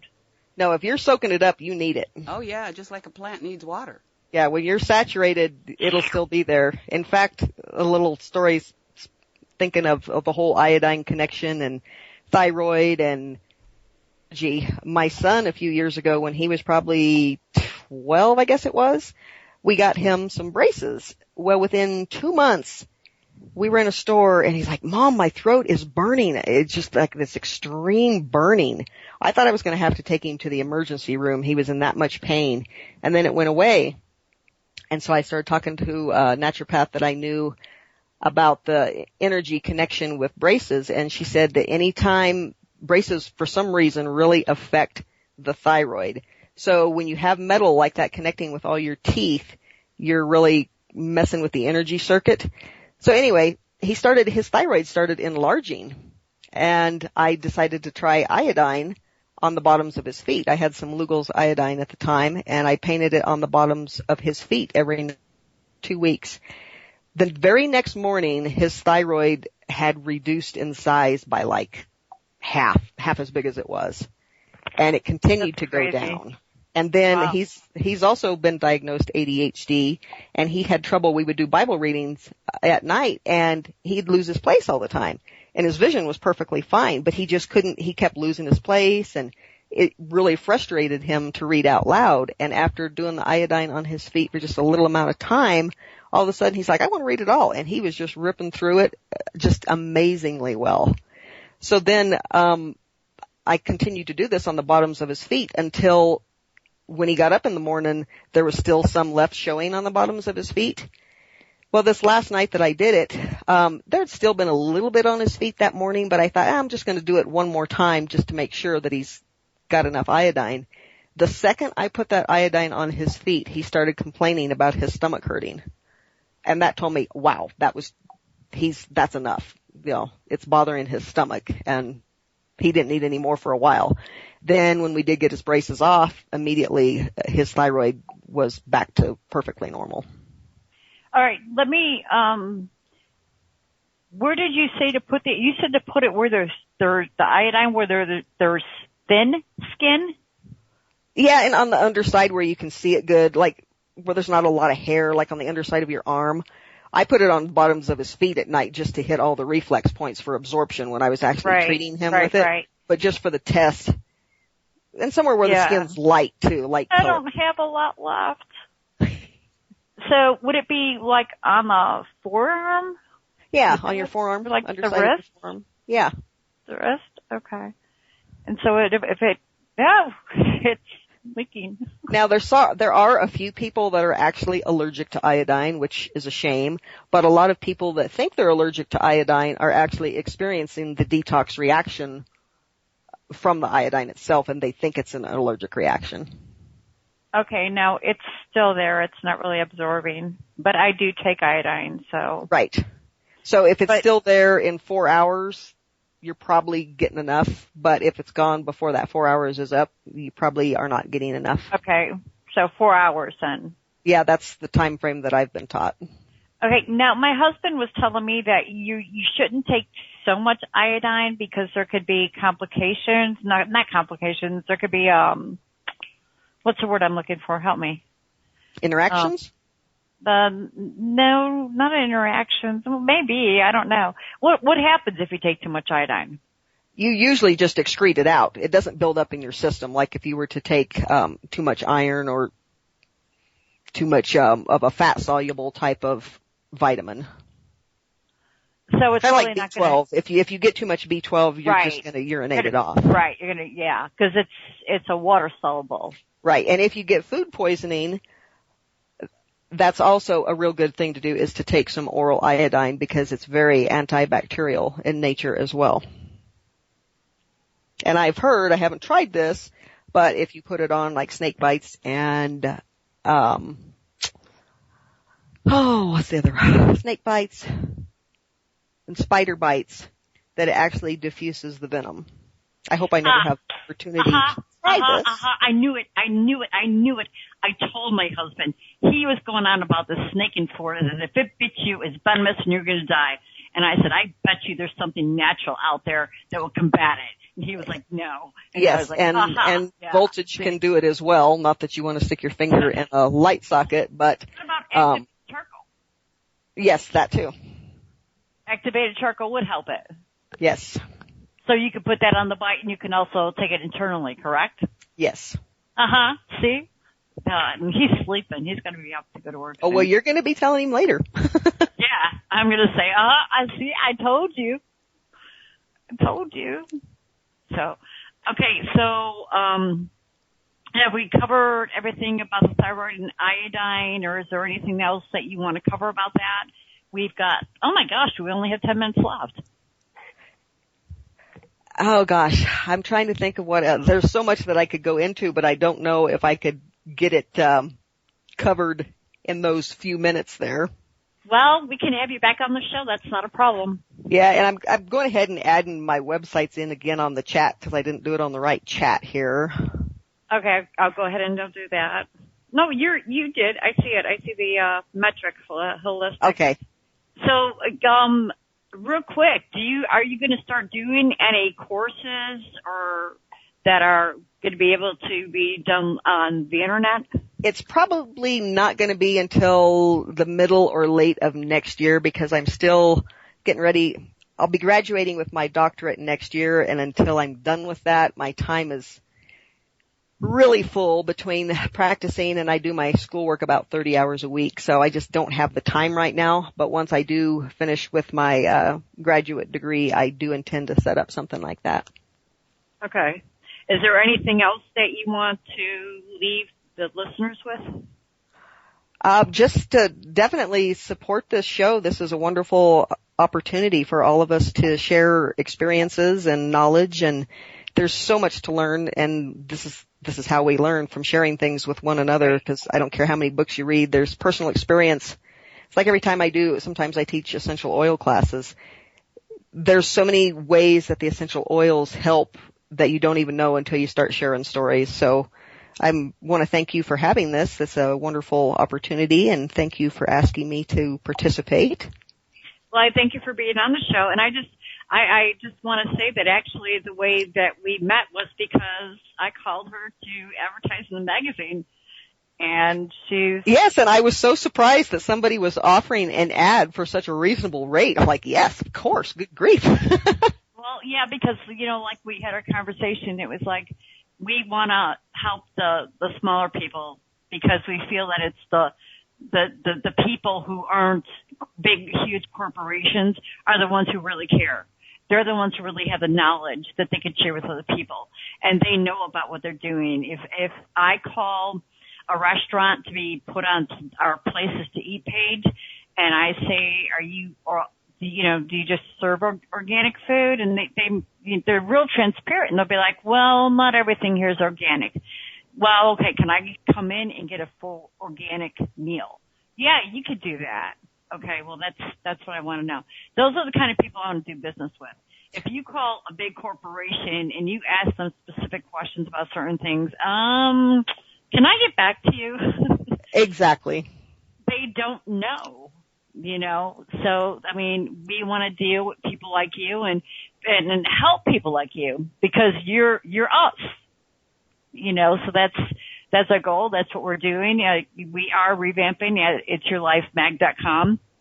There are some new things coming on the way, and part of it is because of our practices, but yeah, I don't regret it. I'm not going to go, switch anything that I do. And I actually think it's going to make it a little better and give people who want to advertise, people who want to be on the podcast, who want to spread the message. I actually think it's going to make it easier for them because it's going to lower our costs. So in turn, we can go ahead and give that back. So I'm pretty excited about that, and I'm working on it. And today, one of the things that I was really concerned about was because we're not going to be a digital magazine anymore. We're just going to take the website and put articles up. But one thing I wanted to keep was for people to be able to print out an article that they wanted, a recipe that they wanted. So I did find out that I can go ahead and I can upload as a PDF. Yeah, raise the roof. Great. Yes. So people will still have the opportunity, and I was doing some research on looking at some other websites, and I'm going, you know what, this is going to be the unique thing about It's Your Life, because nobody else has this option. Only we at this time, until somebody goes on my website and goes, oh, wow, look what she's doing. We got to do that too. So, but I wanted to be able to give the people that option to, if they wanted to go ahead and download something and, keep it in their computer or print it out, whatever they wanted to do, that they'll still be able to do that. So I'm really looking forward to that. And I'm looking forward to you having some more information in the magazine. And if you would, I would love to have you come back on the show at a future date. Oh, yes, I would love to do that. And I thought earlier of an article that I wrote that I will get to you that I think would be a great thing to put on your website. So, for sure. That would be interesting. And I know you're in school right now, but I'd actually like to talk to you more about collaborating together. I have some ideas. Great. So when you have some time, I'll be in touch with you via email. We'll talk and we'll see what we can work out, and this is the thing I need to do too.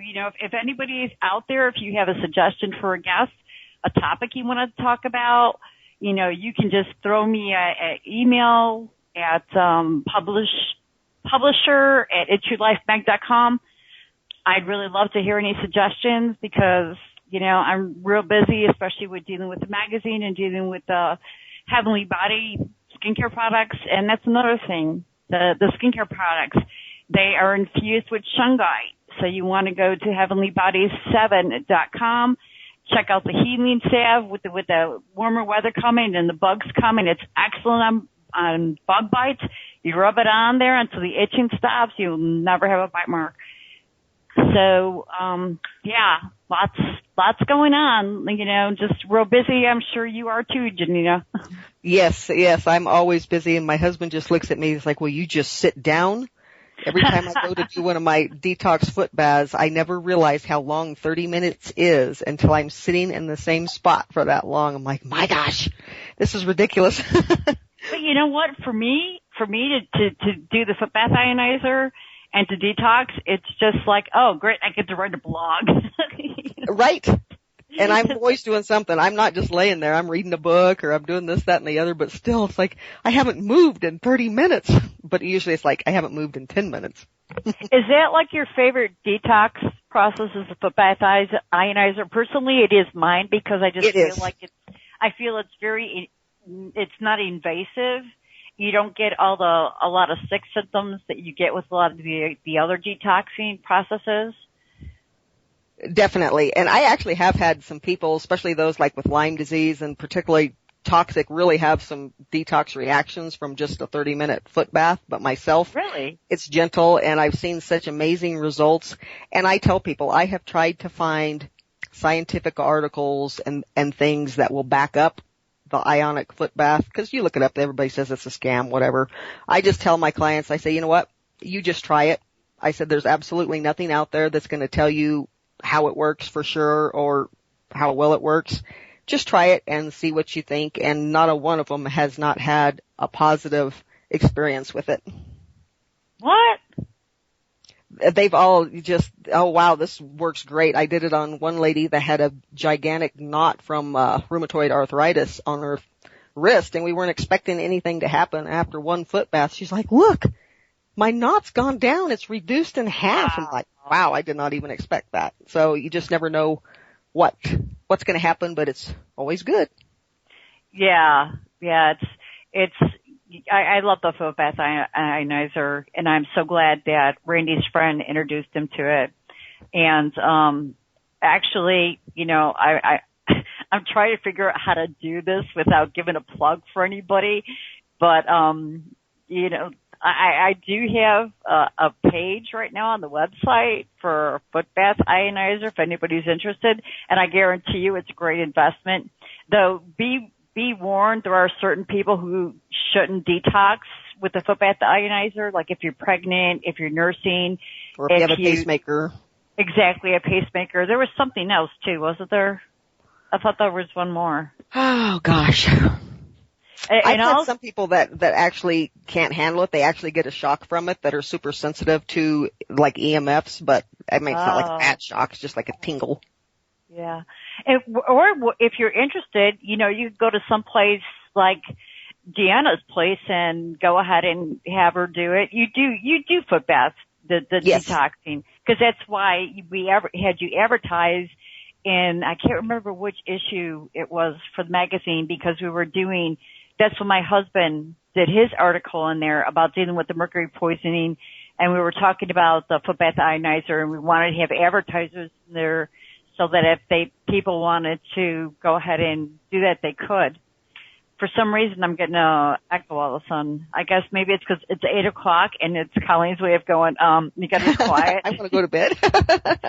No, she's not going to bed. She's got more shows to produce. Right. to produce. So, okay, so you've been listening to It's Your Life, Live to the Fullest. I'm your host, Joyce Wheeler. It is Friday, April 22nd, 2016. You're listening to Will Spirit Radio and Haggy Shack Radio. Remember, we're listener-sponsored, so click the donate button and please donate. And tonight my guest has been Janina Ward, a holistic healer, and just so much more. Janina, thank you so much for being here. I hope you come again. Thank you both, and thank all you listeners. Bye. Bye.